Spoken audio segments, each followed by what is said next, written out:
One of the things that I'm most fascinated by in trying to break down NFL film, understand it first of all for myself, and then second of all to be able to explain things to you, the viewer or listener, is these somewhat random moments in an NFL game where the defense or the defensive coordinator chooses to go way outside the box, meaning the blitz and coverage pairing kind of betrays or goes away from what the defense had been doing already.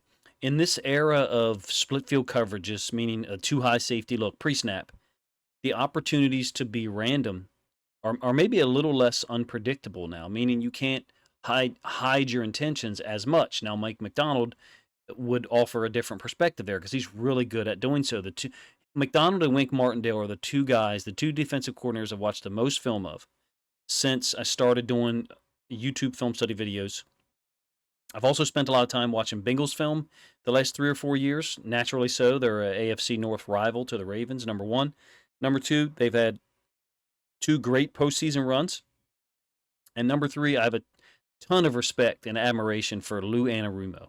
If you don't know who that is, the Bengals defense coordinator, who at this point seems to have been passed over or moved on from, if you will, in terms of being looked at as a head coaching candidate. And I think there's a possibility of a huge loss there because the guy is tremendously talented as a defense coordinator. Also, in the last 2 seasons, or maybe a year and a half, I guess, I've produced a ton of Detroit Lions videos, and I've gotten more familiar with Aaron Glenn's defensive scheme in Detroit. So I wanted to do a video on some of the more unique and uniquely timed defensive coverages that these guys have used, those four in particular. There's some similarities and also some stark differences. But you will notice, or I'll try to convince you, that there's patterns that exist across defensive coordinators at all levels of football, NFL, college football, high school, and below.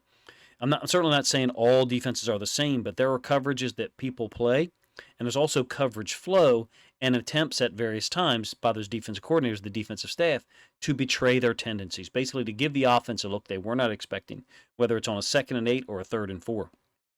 It's just about timing and what formation the defense chooses to run those particular coverages against. There are also defense coordinators like Wink Martindale, a guy that's accomplished a lot in the NFL. He's since moved on to be the DC at Michigan. There's this kind of like orbit trail that happened with Michigan and the Ravens. Mike McDonald once went from being inside linebacker coach with the Ravens under Wink to a 1-year stint as the defense coordinator at Michigan, returns to Baltimore to replace Wink Martindale, and creates his own flavor of defense there. Now McDonald's moved on to be the head coach of the Seahawks. Martindale goes to Michigan after a 2-year stint as the DC with the Giants. There's a lot of differences between those two, between the schemes, the application, the on-field coverage calls, whether it's the percent usage of a heavy blitz scheme or the reliance or even over-reliance on man-free or even cover zero coverages. It's not that Mike McDonald didn't play those. He certainly did, but not to the extent that Wink Martindale did. So we're going to start this video off with something that is exclusive to Mike McDonald, if you ask me, in 2023. I call this the glitch blitz, and I know that not everyone shares the same terminology. It's one coverage that showed up with Mike McDonald in Baltimore when he came back in 2022, meaning week 1 on the road against the Jets. First time I saw it, glitch blitz. I've done a couple of film study videos on it, so I'll link those up in the description if you want to see a more detailed examination of it. Usually runs it on 3rd, 4th down. What is specific to it is that you get 2 defensive tackles that will initially engage offensive linemen and then drop out to either side of the field. You oftentimes get one of the guys, Justin Madubuike, kind of staring at the quarterback, and the other, whether it's Travis Jones or whoever, turning their back and running and looking for an in cut by a receiver. When you combine it with the mug look pre-snap, meaning you got 5 or 6 or even 7 players lined up ready to blitz. And I'm talking about these 6 here and the nickel who does actually end up blitzing off the edge and getting a free run at C.J. Stroud. This is a 4th and 6, by the way, in the 4th quarter of the Ravens' AFC divisional win over the Texans. A game that was over at this point. Look, it was 31-10 with a little over 6 minutes left. Game had been tied at halftime, tied at 10. Also, there's a coverage mix-up at the top side of the screen between Hamilton and Marcus Williams. There's a guy who's wide open, but the point is there's a man coverage element here. So the Ravens, I think, make a mistake between Williams and Hamilton, but there's no time to get the football there. The quarterback can't predict where the blitzer is coming from because of the point that I kind of alluded to or spoke about in the lead-in. You've played a number of coverages leading up to this point, and now on a crucial 4th and 6, or it's crucial from the standpoint of just getting the defense off the field and getting your backup offensive guys on with a 21-point lead and over 6 minutes left. Play an anomalous coverage. Play something that you can execute as a team and that will get a free rusher, force the quarterback to get rid of the ball quickly, such that he can't get through the progressions and see an open receiver when you have made a coverage mistake. The blitz and the coverage kind of overlap over top of each other. One more example of what I would refer to as the glitch blitz is a 3rd and 9. Colts came to Baltimore in week 3 and got a win. Again, it's man across. It's a 3rd and 9 situation. No, the Ravens do not recover that fumble if you've never seen this play before. It's a man across situation. Again, the two defensive tackles, in this case Pierce and Matabike, are going to drop out, occupying, however, potential blockers, Hamilton, which is going to free up Hamilton on the blitz, opposite the running back. Again, he's opposite the running back in most of these cases on these blitzes, he being the nickel defender. Think about also what happened on the previous play. Matabike, the defensive tackle, kind of clogs up the passing lane of C.J. Stroud. In this case, you obviously get a attempted pick, probably should be called, if you ask me, by Michael Pittman on Patrick Queen. Yes, it's occurring at the line of scrimmage, but it's a very clear and obvious hold or attempted hold to allow the running back to get free on the wheel concept to the boundary, something that they actually beat Patrick Queen on earlier in the game and tried it again a 3rd time later. But nonetheless, the blitz works because the two defensive tackles occupy defenders on the inside. And then Roquan Smith, the inside linebacker, the Mike linebacker, who is lined up on line of scrimmage here, he occupies the right guard, and Jadeveon Clowney occupies the right tackle, allowing Hamilton to work his way free off the edge. It's just simple math. It worked out great in 2023 for the Ravens, for Kyle Hamilton and for Arthur Millette. They combined for 5 sacks in 2023. Don't have other film of teams using that in 2023, but I have no doubt that more defensive coordinators will bring that in as something that's within their coverage umbrella in 2024. I'm going to switch to some what I would call 2 deep, 4 under coverages. This next set will include plays from the Ravens, the Giants, and the Lions.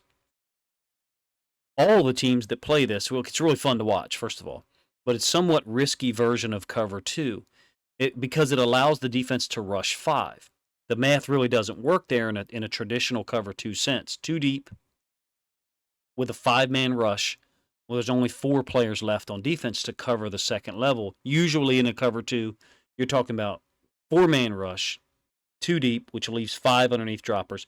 In a Tampa 2, one of those droppers, the Mike linebacker, would be playing in between the hash and in a deep roll, basically disguising a cover 3 inside of a cover 2. You only get to play defense with 11. So in this case, Ravens only have 4 underneath droppers. I would call this 2 deep coverage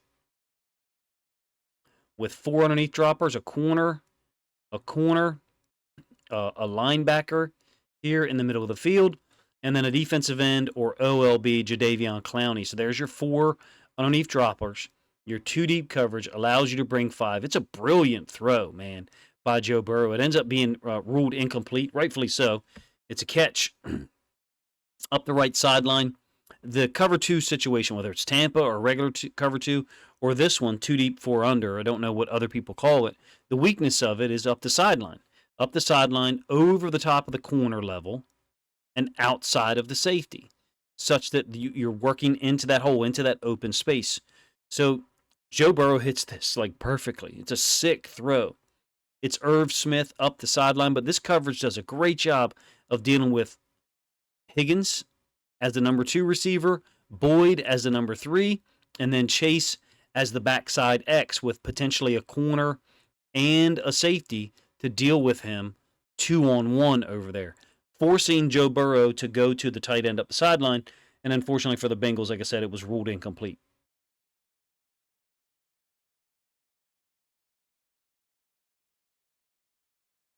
That is the weakness of the cover two. That's one of them, especially this version of it, because it's not a Tampa 2 with a Mike linebacker in the middle of the field.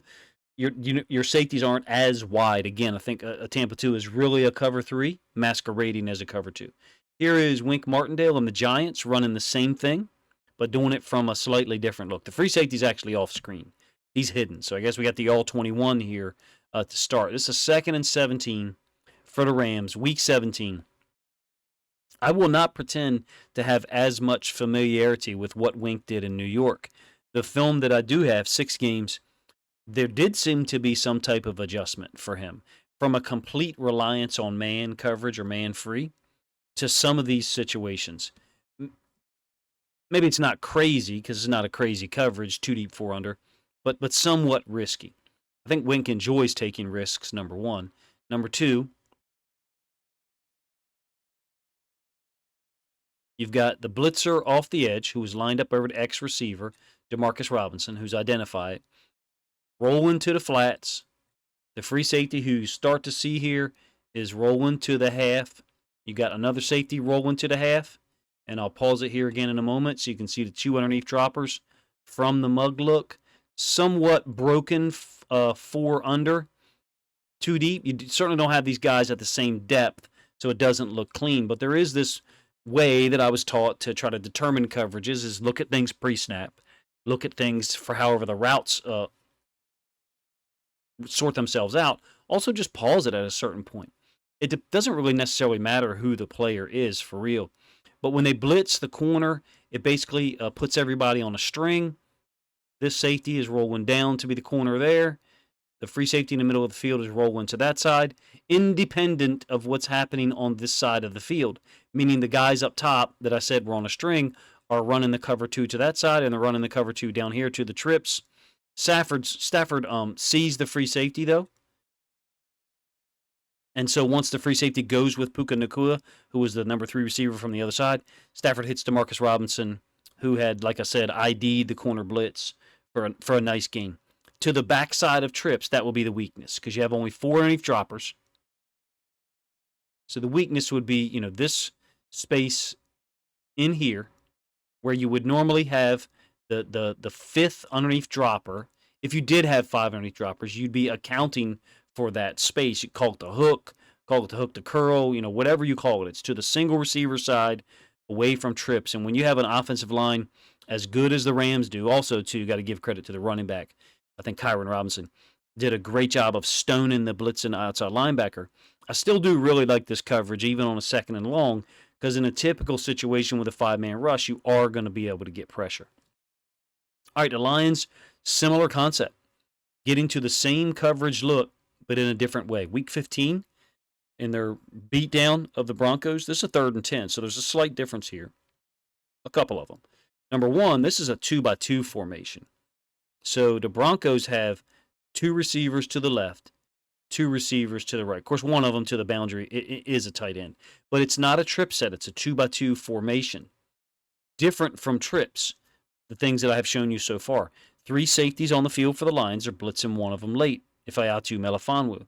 It makes sense. The Broncos are in 11 personnel, so the Lions have to match with their nickel. They're not going to be in their base defense. A little bit of a giveaway by the nickel to the field here, Brian Branch, in terms of his depth. He's not lined up at the 2nd level with the inside linebackers. He's lined up in a manner that allows him to get to half field. Kirby Joseph, who's lined up as the free safety, is going to spin to the other half field. And then Melifonwu with this incredible burst all the way from the 3rd level, at least in terms of his pre-snap alignment, is going to get to Russell Wilson for a QB hit. It's a late blitz. Look, the Lions started using Melifonwu in a brilliant manner like this later on in the season. He had an impact for Aaron Glenn's defense.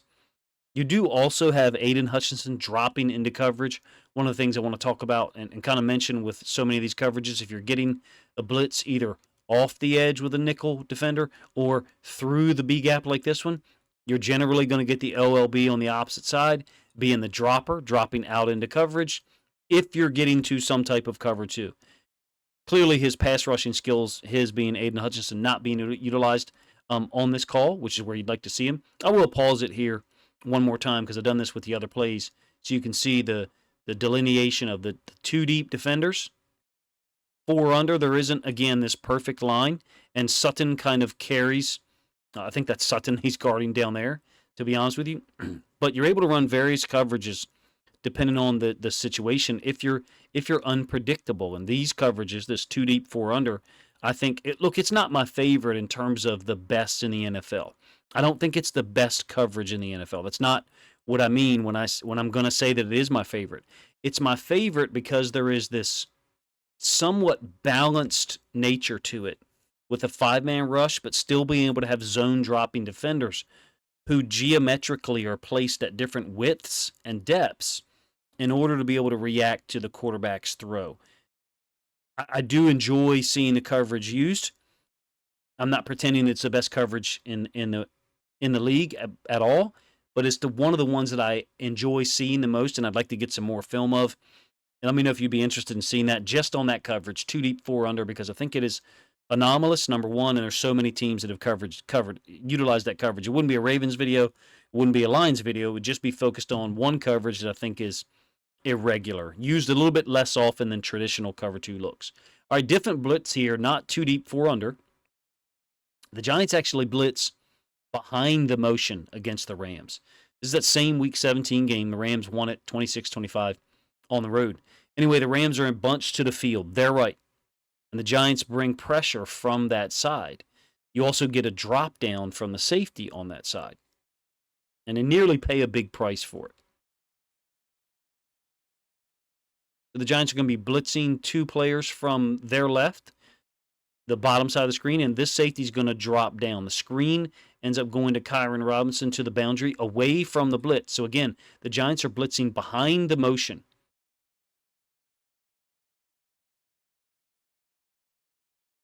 There is no second-level pursuit here. Why? Because they blitzed. That's one of the fears, I guess I'll put it that way as a defensive coordinator, of blitzing, is that you can lose your second-level defenders in pursuit on a cutback or something like that.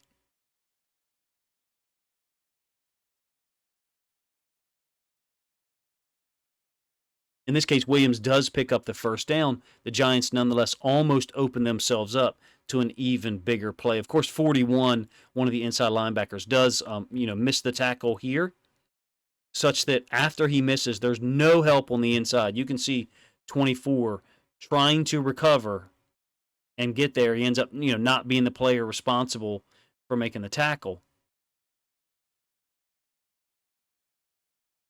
Last point about some of these blitzes, and I mentioned it with the Lions blitz on the previous play, is when you're getting blitzes from one side. Sorry, my pen tool doesn't seem to want to be working. When you're getting blitzes from one side, you're often getting the OLB from the other side dropping out in coverage, and that really helps to soften this edge up for the Rams screen, if you ask me, to that side, to the boundary. Just take note of it as we let this flow through one more time.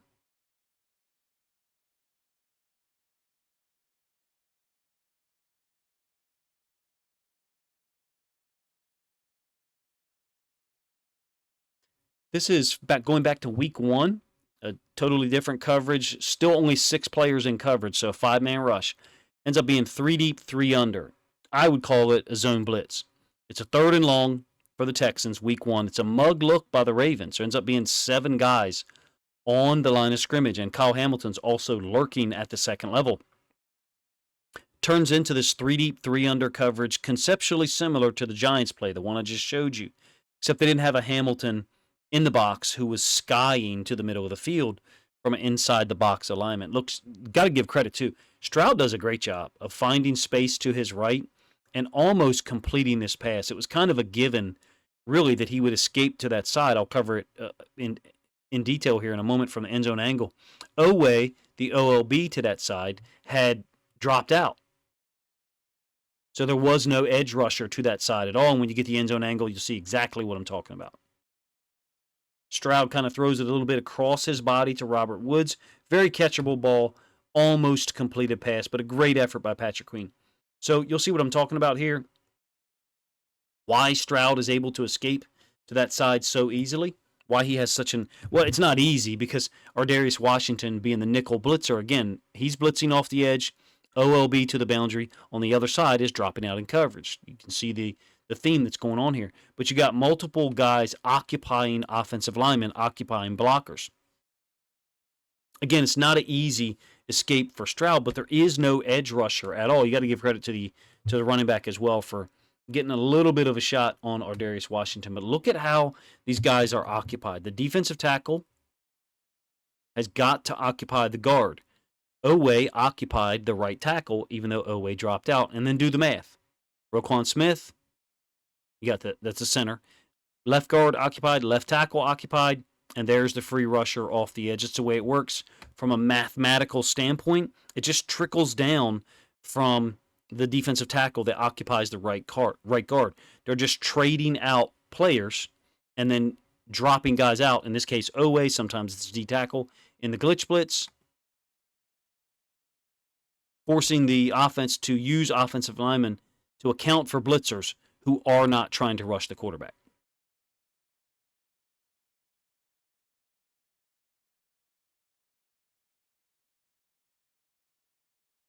This is the Bengals running a really cool version of Tampa 2 that's going to be somewhat opposed to the plays that you've seen so far, at least on the snap. It's a 1st and 10 for the Ravens in week 2, their road win at the Bengals. And you're going to get edge blitz to the boundary by this defensive back, which it's coming from the defense's left, the offense's right, our top side of the screen. So what does that mean? That defensive end right there is dropping out. The difference here is the blitz is not coming from the trip side. The blitz is coming from the boundary. And the OLB, in this case Trey Hendrickson, is dropping to the field side, the wide side of the field. He's not dropping to the boundary like Kayvon Thibodeau, like Odafe Oweh, and some of the other players that you've seen. They're blitzing from the boundary, which is a difference, number one. Number two, it's not the nickel defender. Well, why? Because the nickel defender, Mike Hilton, who's a spectacular football player, watch what he's doing. He's running to the flats. He's running to the flats because this corner is skying to be a cover 2 safety.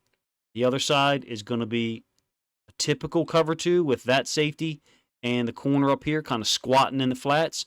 Down here to the bottom side, I would call this an inverted cover 2. So it's inverted to the right, the defense is right, our downside of the screen, but it's typical to the top. Corner, safety. Now the corner is the safety, and the nickel defender, Hilton, who was looking at Lamar's eyes the whole time, was trying to jump anything that goes to number 1, which in this case happens to be Zay Flowers. The coverage schematic is different. Again, they're blitzing off the edge to the boundary. The point is that forces or allows, depending on how you want to look at it, the OLB to drop to the field. The OLB, Trey Hendrickson, is dropping on 3, basically on the hash. The nickel defender is able to work out to 1, what would normally be the corner's job. Think the outside leverage corner you have here. So potentially you are giving up something. You are potentially giving up a vertical to 1 and maybe a vertical to 2 that splits or forces this guy to play a divider technique and try to divide 2 verticals, which is way tougher to do in the NFL than it is at the levels of coaching that I've got experience with. I would suggest to you, if you're trying to figure out certain coverages, stop the film at a certain point to determine or try to see the coverage, if you will. The defense can really only lie for so long. If you stop it right about there, you can see that you've got 2 deep coverage umbrella, 5 underneath droppers, which is typical corner, nickel, defensive end, inside linebacker. This is a Tampa 2 variation. That's 55, Logan Wilson, trying to drop on anything vertical by 3 or 2. No vertical shows. So he just sits. You got 5 underneath, 2 deep, 4-man rush, a typical version of cover 2 from the standpoint of you only brought 4 blitzers, but atypical because you got invert cover 2 on one side and a typical 2 on the other.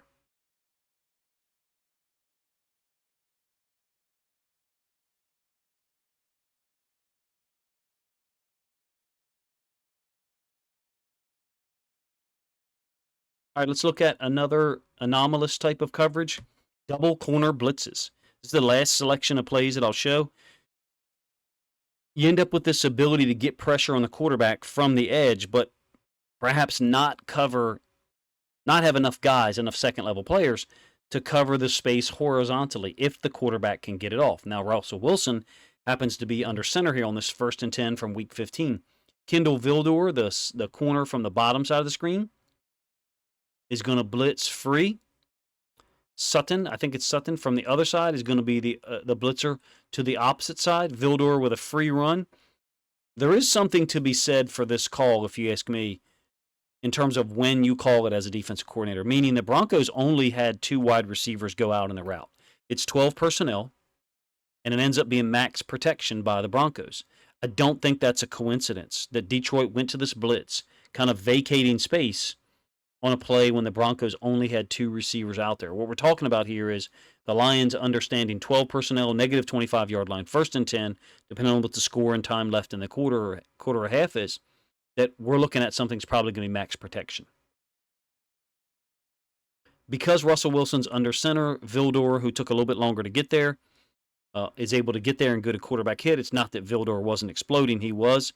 But it ends up looking like a 2 deep, 3 under because you're subtracting both corners from the coverage paradigm. It could offer the offense a lot more space into the flats if someone was able to get to that area, because you have second-level defenders, multiple second-level defenders. Brian Branch, Alex Anzalone, I think that's Barnes, are the only 3 second-level defenders. And then your 2 deep safeties here. You can see it's a anomalous coverage, but that's the game you play in the NFL and multiple levels of football, trying to get to the quarterback before he can find the open receiver. The Giants have a double corner blitz here. They were less successful for a couple of reasons. Robinson, Demarcus Robinson that is, ends up sneaking between 2 defenders, kind of like I talked about. Stafford is also in the shotgun compared to Russell Wilson. Stafford can see it, and then he just rifles this throw between the second-level defenders for a 1st down. So recall the second-level defenders for the Lions being almost to the top of the numbers, someone being between the hashes. I'm omitting talking about this defensive tackle dropping out. You have a half defender here, even though neither one of them they're not mirrored looking in terms of their width, but you also have to take into account where the ball is. The ball was on the left hash. So sometimes it's not going to be this perfect width by the safeties in a cover 2. It's not like they're always going to be at the top of the numbers. If the ball's on the other hash, you're going to be pulled in. You're going to subtract from your split as a safety. It's a simple play with a slant in, but the one thing that has to be noted is because of the difference between the last play, Wilson being under center, Stafford being in the shotgun, the Giants' cornerback, I think on the timing, is about the same timing as Kendall Vildor. The difference is the ball was long gone before he could get there, since Stafford could see it, identify the open area, and put the ball into that open space.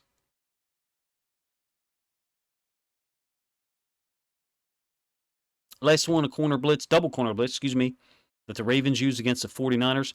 I think it's supposed to be a run play, but Brock Purdy sees the corner, Brandon Stevens, blitzing off the edge, so he pulls it, and he tries to get the ball to Deebo Samuel. I mean, on the one hand, you can't blame him, because Samuel is tough to deal with in any type of space. And I do suspect this is only for a certain amount of plays. This is run blocking, if you ask me. So if you're unsure of what I mean, check 64 working up. This is not an RPO, if you ask me. I think this is just a built-in layer for the quarterback to be able to pull it in case he sees the corner blitz off the edge, because the 49ers don't have anyone to block him on this particular scheme. So right now you got Purdy, who's got eyes on Stevens. Looks like a run scheme if you see 64 working up. Also, Juszczyk, 44 is working up. This doesn't appear to be a screen. And look, they don't call this now. I mean, they don't call 64 for being downfield. The enforcement of that rule has changed dramatically in the last 10, 12 years at all levels. What used to be called a penalty on the offense is now considered okay, like a lot of things. And, of course, that's just my opinion as a defensive coach. It's a brilliant play by Brandon Stevens to elevate and get hands on the football, basically handing an interception to Marlon Humphrey. I'm really not a huge fan of allowing the quarterback this level of freedom. Here's the thought process. If you're in the middle of handing it off, well, let me rephrase that. If just before you go to hand the ball off to one of the best running backs in the world, if you see a corner blitz, pull it and try to throw the football over the same corner who we think could blow up the run concept. Now, could Brandon Stevens blow up the run concept? Of course. But he's also in the exact throwing lane that you're trying to force the ball into in an impromptu situation, meaning it's an adjustment during the play. I think it's a slight adjustment by Purdy. I do understand it. I do understand putting a lot of responsibility on the quarterback in terms of adjusting during certain plays. It just seems to me like there's a layer of adaptability that would help the offense at times. Sure, it would. But in this case, it didn't. And to the boundary, to the quarterback's left, he's a right-handed quarterback. I feel like it's not the best idea to give him that freedom/responsibility. You guys have to let me know if you enjoy looking at anomalous coverages, or what I would say are somewhat crazy. The double cornerback blitz is probably utilized more on run-oriented downs, whereas the glitch blitz or the 2 deep 4 under or the zone blitz 3 deep 3 under are more so chosen elements or schemes by the defensive coordinator on it's a passing down. So all of this is situational. And the best NFL defenses, the best defenses at any level, can adapt to each situation. They can execute the right look to stop what the offense is most likely to do. The glitch blitz is a Mike McDonald thing. But the other coverage concepts I tried to show, they're ubiquitous. They're used in a lot of places. Maybe they're not used as often in certain organizations or by certain DCs. The 2 deep 4 under, which I think is a little risky, but it's fun as I don't know what to watch. The 3 deep 3 under zone blitz has been around forever. The hybrid Tampa 2 that the Bengals ran, where you have typical cover 2 on one side and an invert cover 2 on the other.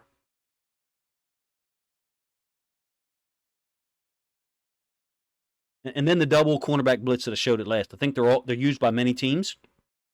I really like trying to categorize coverages. I certainly could be wrong or off base with a particular piece of the analysis here. So, I was taught to pause the play at a certain moment to verify what I think I saw in live speed. Meaning, we scout a high school opponent, we record it, we watch it live, and each person documents something. If there's 4 or 5 of you there, if there's only 2 of you there, which happens, then you have to document a whole heck of a lot more. Everything's numbered on your paper. Play 7, I thought I saw cover 3, so I write that down, along with other particular notes. When we go back and watch the film, play 7, we pause it. Well, it's not actually cover 3. It's quarter, half.